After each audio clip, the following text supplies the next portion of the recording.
Hello guys, എല്ലാവർക്കും സുഖമാണെന്ന് വിശ്വസിക്കുന്നു. ഞങ്ങളിവിടെ സുഖമായിട്ടിരിക്കുന്നു. ഈ ഡോറൊക്കെ പൊട്ടി ഇവരിത് എങ്ങോട്ടാണെന്ന് വിചാരിക്കുന്നുണ്ടായിരിക്കും അല്ലേ? വേറെ എങ്ങോട്ടേക്കും അല്ല, ലണ്ടനിലേക്കാണ് പോകുന്നത്. ഒരു 3 ദിവസത്തേക്ക് ഞങ്ങൾ രണ്ടുപേരും ഓഫ് എടുത്തിട്ടുണ്ടായിരുന്നു. അപ്പോൾ തലേന്ന് ടിക്കറ്റൊക്കെ ബുക്ക് ചെയ്തിട്ടുണ്ടായിരുന്നു. ഉച്ചയ്ക്ക് 1:30 നമ്മുടെ ബസ്. അങ്ങനെ ഒരു 12 മണിക്കായപ്പോൾ ഞങ്ങൾ ഉറക്കം എഴുന്നേറ്റ് റെഡിയായി പെട്ടിയൊക്കെ പാക്ക് ചെയ്ത് അങ്ങ് ഇറങ്ങി. ലണ്ടനിൽ നമ്മുടെ ഒരു ഫ്രണ്ടുണ്ട്, സച്ചു. അപ്പം നമ്മൾ അവൻ്റെ അടുത്തേക്കാണ് പോകുന്നത്. ഏകദേശം ഒരു 7 മണിയോടെ ഞങ്ങൾ ലണ്ടൻ എത്തിയപ്പോഴത്തേക്കും മഴ പൊടിക്കുന്നുണ്ടായിരുന്നു. മഴ പൊടിക്കുന്ന കണ്ടപ്പോഴേ എൻ്റെ മൂഡ് പോയി. വേറൊന്നുമല്ല, മഴയാണെങ്കിൽ നമ്മുടെ ഒരു പ്ലാനും നടക്കില്ല. ഒന്നാമത് തണുപ്പ്, അതിൻ്റെ കൂട്ടത്തിൽ മഴയും കൂടെ ആണെന്നുണ്ടെങ്കിൽ പുറത്തിറങ്ങാനേ തോന്നില്ല. അതാണ് ഏറ്റവും വലിയ രസം. എന്തായാലും ഞങ്ങൾ അവിടെ നിന്ന് ഇറങ്ങി. അവിടെ നിന്ന് ഒരു 5 മിനിറ്റ് നടക്കുകയാണെങ്കിൽ നമ്മുടെ സ്റ്റേഷനെത്തും, റെയിൽവേ സ്റ്റേഷൻ. അങ്ങനെ ഞങ്ങൾ അവിടുന്ന് പതുക്കെ നടക്കാൻ തുടങ്ങി. ഇപ്പോൾ വീഡിയോ എടുക്കുന്നതുകൊണ്ട് ഞങ്ങളിപ്പം ബാക്കിലും ഫ്രണ്ടിലുമായിട്ടാണ് നടക്കുന്നത്. സത്യത്തിൽ അതൊരു ബോറ് പരിപാടിയാണ്, പിന്നെ വേറെ വഴിയില്ലാത്തതുകൊണ്ട് ഞങ്ങളിങ്ങനെ സംസാരിച്ച് നടന്നു. അങ്ങനെ നമ്മൾ വിക്ടോറിയ സ്റ്റേഷനെത്തി. ഇത്ര ഹാപ്പിൻ്റെ ആവശ്യമില്ല. നമ്മൾ സ്റ്റേഷനിലെത്തി അവിടെ നിന്ന് ഒരു 30 മിനിറ്റ്സ് ഉണ്ട് നമ്മൾ പോകണം ഈസ്റ്റ് ഹാമിലേക്ക്. അങ്ങനെ ഞങ്ങൾ അവിടെ ചെന്നു, പ്ലാറ്റ്ഫോം കണ്ടുപിടിച്ചു, ട്രെയിനിൽ കയറി 1.5 മണിക്കൂർ ട്രെയിനിലിരുന്നു. നമ്മളങ്ങനെ ഈസ്റ്റ് ഹാമിലെത്തി. സച്ചു അവിടെ ഞങ്ങളെ വെയിറ്റ് ചെയ്ത് പുറത്തുണ്ടായിരുന്നു. ഞങ്ങളങ്ങനെ നേരെ പോയത് ഫുഡ് കഴിക്കാൻ വേണ്ടിയിട്ടാണ്. വിശന്നിട്ട് കണ്ണ് കാണുന്നുണ്ടായിരുന്നില്ല. 1:30 ടിക്കറ്റ് ബുക്ക് ചെയ്തിട്ടുണ്ട്. 12 മണിയായപ്പോൾ എഴുന്നേറ്റ് റെഡിയായി പാക്ക് ചെയ്ത് നേരെ ഇറങ്ങുമായിരുന്നു. ഒന്നും കഴിച്ചിട്ടുണ്ടായിരുന്നില്ല. അതുകൊണ്ട് നേരെ ഫുഡ് കഴിക്കാമെന്ന് വിചാരിച്ചു. അതിന് മുമ്പായിട്ട് ഈസ്റ്റ് ഹാമിനെ പറ്റിയിട്ട് പറയണം. എനിക്ക് ശരിക്കും പറഞ്ഞാൽ ഒരു തമിഴ്നാട് പോയ പോലെയാണ് സത്യത്തിൽ ഈസ്റ്റ് ഹാമിൽ ഇരുന്നപ്പോൾ തോന്നിയത്. ഈ കാണുന്നതാണ് ലണ്ടൻ മഹാലക്ഷ്മി ക്ഷേത്രം. അതിൻ്റെ അടുത്ത് തന്നെ വേറെയും കുറച്ച് അമ്പലങ്ങളൊക്കെ ഉണ്ട്. അപ്പോൾ ഒരു മസാല ദോശ കഴിക്കാൻ വേണ്ടിയിട്ട് ഞങ്ങളൊരു റെസ്റ്റോറൻറ്റിലോട്ട് പോയി. ചെന്നൈ ദോശ എന്ന് പറഞ്ഞൊരു റെസ്റ്റോറൻ്റാണ്. അങ്ങനെ ഞങ്ങൾ വയറ് നിറച്ച് ഫുഡൊക്കെ കഴിച്ചു. ഇടയ്ക്ക് വെച്ച് സച്ചുവിൻ്റെ ഒരു ഫ്രണ്ടും കൂടെ ജോയിൻ ചെയ്തിട്ടുണ്ടായിരുന്നു നമ്മുടെ കൂടെ. അപ്പോൾ നമ്മൾ നേരെ പോയത് ലണ്ടൻ ബ്രിഡ്ജിലേക്കാണ്. ഈ ഒരു വരവിന് വേറൊരു ഉദ്ദേശം കൂടെ ഉണ്ട്. ഇക്കയുടെ ബർത്ത്ഡേ ആണ്. സത്യത്തിൽ സർപ്രൈസ് എന്ന് പറയാൻ പറ്റില്ല. ഇക്കയ്ക്ക് ഏകദേശം മനസ്സിലായിട്ടുണ്ടായിരുന്നു, പിന്നെ സർപ്രൈസായിട്ട് നിന്നു എന്ന് പറയാം. അങ്ങനെ ഞങ്ങൾ നേരെ ലണ്ടൻ ബ്രിഡ്ജിൽ പോയി. ഒരു 12 മണിക്കല്ല, 12:30 ആയപ്പോഴത്തേക്കും കേക്കൊക്കെ കട്ട് ചെയ്തു. അങ്ങനെ വീട്ടിൽ വന്നു, കിടന്നുറങ്ങി. ഉറക്കം എഴുന്നേറ്റപ്പോൾ തന്നെ വിശക്കാൻ തുടങ്ങി. നല്ല വിശപ്പുണ്ടായിരുന്നു. ഞങ്ങൾ നേരെ റെഡി ആയിട്ട് അവിടെ ഒരു മലയാളി റെസ്റ്റോറൻ്റ് ഉണ്ട്, നവരുചി എന്ന് പറഞ്ഞിട്ട്. നല്ല കിട്ടില്ല ഫുഡാണ്. ഞങ്ങൾ അവിടെ പോയി ചിക്കൻ ബിരിയാണിയും ചൂട് പഴംപൊരിയും അവക്കാഡോ ഷേക്കൊക്കെയാണ് ഓർഡർ ചെയ്തത്. അതൊക്കെ കഴിച്ചു. അങ്ങനെ വീട്ടിലെത്തിയിട്ട് ഞങ്ങളൊന്നാൽ പുറത്തേക്ക് ഇറങ്ങാൻ പോകാമെന്നുള്ളൊരു പ്ലാനിൽ ഇറങ്ങി.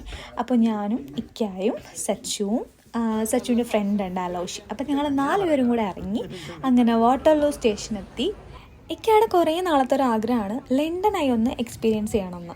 അപ്പോൾ ഇതിന് മുമ്പ് ലണ്ടനിൽ വന്നിട്ടുണ്ടെങ്കിലും ഞങ്ങൾക്ക് അത് മാത്രം നടന്നിട്ടുണ്ടായിരുന്നില്ല.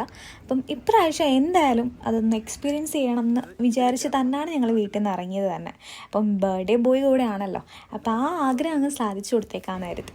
അങ്ങനെ ഞങ്ങൾ നേരെ ടിക്കറ്റ് എടുക്കാനായിട്ട് പോയി. ടിക്കറ്റ് എടുത്തു. ടിക്കറ്റ് ചാർജ് കേട്ടപ്പോൾ ഒന്ന് ഞെട്ടിപ്പോയി.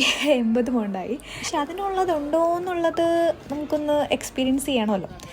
എന്തായാലും ഞങ്ങൾ ക്യൂ നിന്നു. ഇത്ര ആൾക്കാരും ഇത് കയറാൻ വേണ്ടി തന്നെയാണ്. അപ്പം ഇത്ര ആൾക്കാരും ഇതിന് വേണ്ടിയിട്ട് നിൽക്കുമ്പോഴത്തേക്ക് അതിലെന്തെങ്കിലുമൊക്കെ കാണുമല്ലോ. ഏകദേശം ഒരു 3/4 മണിക്കൂറോളം ഞങ്ങൾ ക്യൂ നിന്നിട്ടുണ്ട്. അത്ര ആളായിരുന്നല്ലോ. എന്തായാലും ഞങ്ങൾക്ക് തീരെ ബോറടിച്ചില്ല. ഫസ്റ്റ് ടൈം ആയതുകൊണ്ട് നല്ല എക്സൈറ്റ്മെൻറ്റ് ഉണ്ടായിരുന്നു. നമ്മൾ ഈ ഫ്ലൈറ്റിലൊക്കെ കയറുമ്പോൾ ഒരു ചെക്കിംഗ് ഉണ്ടല്ലോ, അതുപോലെ ഫുള്ള് ചെക്കിംഗ് ഒക്കെ കഴിഞ്ഞിട്ടാണ് ഞങ്ങളെ കയറ്റി വിട്ടത്. ഫസ്റ്റ് അതിൽ കയറിയത് ഞാൻ തന്നെയാണ്. ഏറ്റവും ലാസ്റ്റ് ഇറങ്ങുന്ന അടിപൊളിയായിട്ട് എനിക്ക് തോന്നിയില്ല, പക്ഷെ സംഭവം കൊള്ളാം. ഒരു പ്രാവശ്യം എക്സ്പീരിയൻസ് ചെയ്യാനായിട്ടുള്ള ഒരു സംഭവമുണ്ട്. പക്ഷെ മുകളിൽ നിന്നുള്ള ആ ഒരു വ്യൂവിങ് ഒക്കെ അടിപൊളിയാണ്. എന്തായാലും ഞങ്ങളുടെ കുറേ നാളത്തെ ഒരു ആഗ്രഹമായിരുന്നു ലണ്ടനായി ഒന്ന് എക്സ്പീരിയൻസ് ചെയ്യണം എന്നുള്ളത്. എന്തായാലും അത് സാധിച്ചു. അതിൽ ഞങ്ങൾ ഭയങ്കര ഹാപ്പിയാണ്. അങ്ങനെ ഞങ്ങൾ നേരെ പാർക്കിലേക്ക് പോയി. അവരവിടെ വെയിറ്റ് ചെയ്യുന്നുണ്ടായിരുന്നു. അപ്പോൾ ഇതാണ് വീണ, സച്ചുവിൻ്റെ ഫ്രണ്ടാണ്. ഞാൻ നേരത്തെ പറഞ്ഞിട്ടുണ്ടായിരുന്നു, പക്ഷേ പേര് പറയാൻ മറന്നുപോയി. ഇതാണ് വീണ. ഒരാളും കൂടെ ഉണ്ട്, അലൻ ചേട്ടൻ. പുള്ളി ഒരു മിന്നായം പോലെ ഇവിടെ കേക്കൊക്കെ കാണും. അങ്ങനെ എന്തായാലും ഞങ്ങൾ നേരെ പോയത് കേക്ക് കട്ട് ചെയ്യാൻ വേണ്ടിയിട്ടാണ്. ഒരു ചെറിയ കേക്ക് കട്ടിങ് കൂടെ ഉണ്ടായിരുന്നു. അപ്പോൾ നമ്മൾ ആ ബ്രിഡ്ജിൻ്റെ അവിടെ നിന്നിട്ട് കേക്കൊക്കെ കട്ട് ചെയ്ത് കഴിഞ്ഞിട്ട് നമ്മൾ നേരെ പോയത് ഒരു റെസ്റ്റോറൻറ്റിലേക്കാണ്. അപ്പം അവിടെ ഞങ്ങൾ കുറേ നേരം ചില്ല് ചെയ്തു, കുറച്ച് നേരം സ്പെൻഡ് ചെയ്തിട്ട് നടക്കാൻ വേണ്ടിയിട്ട് ഇറങ്ങി. ഈ ഒരു ടൈമിൽ ഇവിടെ ഭയങ്കര രസമാണ്. ഫുള്ള് ലൈറ്റും ആൾക്കാരും വീക്കെൻഡും കൂടെ ആയതുകൊണ്ട് നല്ല രസമായിരുന്നു. ഫുള്ള് തിരക്കാണ്. അപ്പം നമുക്ക് അതിൽ വഴി നടക്കാൻ തന്നെ നല്ല രസമാണ്. നൈറ്റ് ഇങ്ങനെ ലണ്ടൻ സ്ട്രീറ്റിൽ കൂടെ ഫ്രണ്ട്സായിട്ട് നടക്കാൻ എന്ത് രസമാണെന്നറിയാം. ഫുള്ള് ലൈറ്റും സ്ട്രീറ്റ് ഫുഡും നിറയെ ആൾക്കാരും, അതൊരു പ്രത്യേക വൈബ് തന്നെയാണ്. ഫ്രണ്ട്സായിട്ട് ഇങ്ങനെ നടക്കുന്നത് ഞങ്ങൾ ശരിക്കും എൻജോയ് ചെയ്തു. ഞങ്ങൾ താമസിക്കുന്ന ഒരു സൈലൻ്റ് ഏരിയ ആയതുകൊണ്ട് തന്നെ ഇങ്ങോട്ടേക്കൊക്കെ വരുമ്പോഴത്തേക്ക് ഭയങ്കര സന്തോഷമാണ്. എന്തായാലും ഈ ഒരു നൈറ്റ് ഒരു പ്രത്യേക വൈബായിരുന്നു. ശരിക്കും ഇഷ്ടമായി. എന്തായാലും നല്ലൊരു നൈറ്റായിരുന്നു. ഭയങ്കര ഹാപ്പിയായി. ഇക്കയുടെ ആ ഒരു ബർത്ത്ഡേ, ആ ഒരു ഡേ ഫുള്ള് നല്ല ഹാപ്പി ആയിരുന്നു. അങ്ങനെ ഞങ്ങൾ അവിടെ നിന്ന് നേരെ പോയത് ഇക്കയുടെ വേറൊരു ഫ്രണ്ടിൻ്റെ അടുത്താണ്, സിനൂട്ടി. പുള്ളിക്കാരി അടിപൊളിയായിട്ട് കുക്ക് ചെയ്യും. എന്ത് കുക്ക് ചെയ്താലും കിടിലൻ ടേസ്റ്റാണ്. അപ്പം ഞങ്ങൾ ചെന്നന്ന് ചിക്കൻ ബിരിയാണിയാണ് ഉണ്ടാക്കിയത്. എനിക്ക് ചിക്കൻ ബിരിയാണി ഭയങ്കര ഇഷ്ടമാണെന്നറിയാം, അതുകൊണ്ട് തന്നെയാണ് ചിക്കൻ ബിരിയാണി ഉണ്ടാക്കിയത്. അങ്ങനെ ബിരിയാണിയൊക്കെ കഴിച്ചു. ഞങ്ങൾ എന്നിട്ട് നേരത്തെ കിടന്നു. എന്ന് വെച്ചാൽ രാവിലെ ആയിരുന്നു ടിക്കറ്റ് ബുക്ക് ചെയ്തിരുന്നത് തിരിച്ച് വീട്ടിലേക്കുള്ള. അങ്ങനെ ഞങ്ങൾ നേരത്തെ കിടന്നുറങ്ങി. ഫുഡൊക്കെ കഴിച്ചിട്ട് നേരത്തെ കിടന്നുറങ്ങി.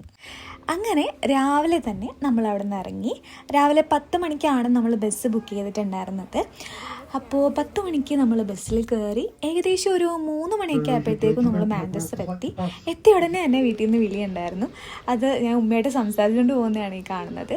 പിന്നെ നമ്മൾ നേരെ ഫുഡ് കഴിക്കാനായിട്ട് പോയി. ഫുഡൊക്കെ കഴിച്ചു, വീട്ടിലെത്തി. അങ്ങനെ നമ്മുടെ ഈ ഒരു ചെറിയ ട്രിപ്പ് ഇവിടെ കഴിഞ്ഞു. ഇനി ബാക്ക് ടു ബിസി ലൈഫ്. അപ്പോൾ ഇനി അടുത്ത വീഡിയോയിൽ നമുക്ക് ഇനിയും കാണാം. അപ്പോൾ ടാറ്റാ ബൈ.